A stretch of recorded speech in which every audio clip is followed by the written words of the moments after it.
Hi, and welcome back to Maritime TV Studios here near Washington, D.C. for this special report on the conference. And with us, joining us now via Zoom, is Clay Maitland himself, one of the conference co-chairmen for the 28th Annual Hackneck Shipping Conference. Clay, thanks for joining us.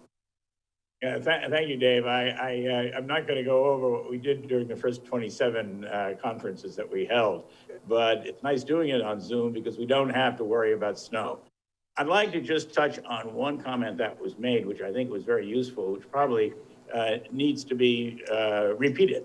And that is from my colleague, Nick McCarr of International Registries. Nick made a very important point that a lot of people don't realize, and that is that the International Maritime Organization in London, which is the UN Maritime Agency, is not a regulator. It makes the rules, it makes the regulations, but it is not the regulator. The regulators are the governments, whether they be flag states, coastal states, nations like the United States. What he didn't say, but implied, is that the regulators are the ones that are not doing their jobs, not the IMO. The IMO is doing its job. Let me give you an example today of something from this week's news. One of our clients at International Registries, Tradewinds, which is reported in Tradewinds, is the president and chief executive officer of Frontline, Lars Barstad, a Norwegian gentleman. Frontline is one of the biggest ship owners, if not the biggest in the world. It's John Frederickson controlled. He is very frustrated, he says, about the rogue fleet of tankers, as he put it, that have phony registrations. And I won't go into all the detail, but it can be read in February 4th Tradewinds, which a lot of people read. And to give you an example of why things don't quite work out the way Mr. Barstad and I and a lot of other people would like, I'd like to just read to you from a section of, guess what, I'm a lawyer, so I'm going to tell you, it's a section of the law, namely Title 46 of the U.S. Code, which has a section which has been there since the Clean Water Act in the 1970s, tank vessel manning standards. The old section number was section 9101 for legal wonks. But it says this, Dave, if the secretary determines under this subsection that a country has failed to maintain or enforce standards at least equivalent to United States law or international standards accepted by the United States, the secretary, which nowadays is the Secretary of Homeland Security, shall prohibit vessels issued documentation by that country.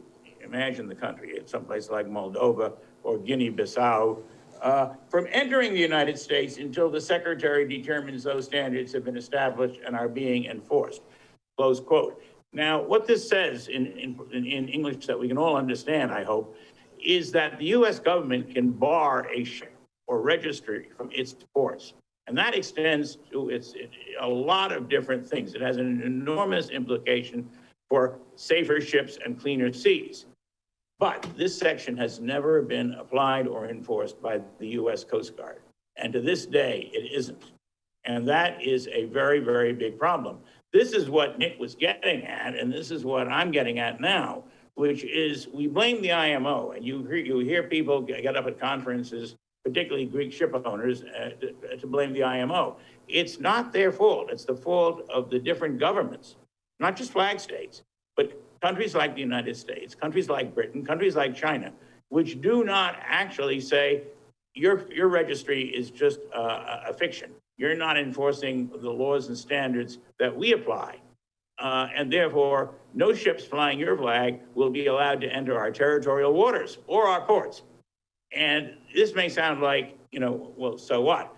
If we started doing that, if the U.S. started doing that, if countries like Brazil, Britain, United Kingdom started doing that, we could keep those, we could greatly increase the standards and safety of the ships at sea. And we're not doing that now. The world community is not doing that right now. We're kicking the can down the road. And I wanted to make that point because I hope that today's program that we're watching will actually influence a few people in the government of the United States to take action and to actually enforce the laws that are on the books of the United States of America. Thank you. Excellent. Any other thoughts on some of the other panels, like the finance or the M&A panel we just had? No, I think they're excellent. I think that actually it's wonderful to hear and see some of the we see some new faces. We're hearing some from the new people this year who have not previously been panelists of our conference. And they've got some very good insights on how the world economy is going as far as shipping is concerned, particularly supply chain issues. And I think that there's a spirit of optimism, and I think that is reflected in our conference today. And the things that people are saying. It's nice to hear a lot of people who are not wringing their hands and tearing their hair and saying, "Oh my God, look what happened! The Suez Canal got blocked." We're doing well. The industry is actually getting its act together, but we need to get expertise made available to the major governments of the world which really are not doing their jobs to enforce their own laws. Excellent. Any other final thoughts? That's it. Okay. Well, great, because we're going to move on to the next panel. It's now 12:53 Eastern Time here in Washington, D.C. We've been talking with Clay Maitland. He'll be back shortly. And now we're going to go to the introduction. It's a different time zone here in New York, but it isn't. Not in your apartment, no. So let's go forward. This is the office. Yeah. I'm actually in the office today. I want you to know that. And I'm not wearing a mask either. Is that a different time zone too? Anyway, thank you very much. Oh, it was never. All right, we're going to go to the next panel. It's a different planet, Mr. Gardy. Go to the next John Stratakis introduction.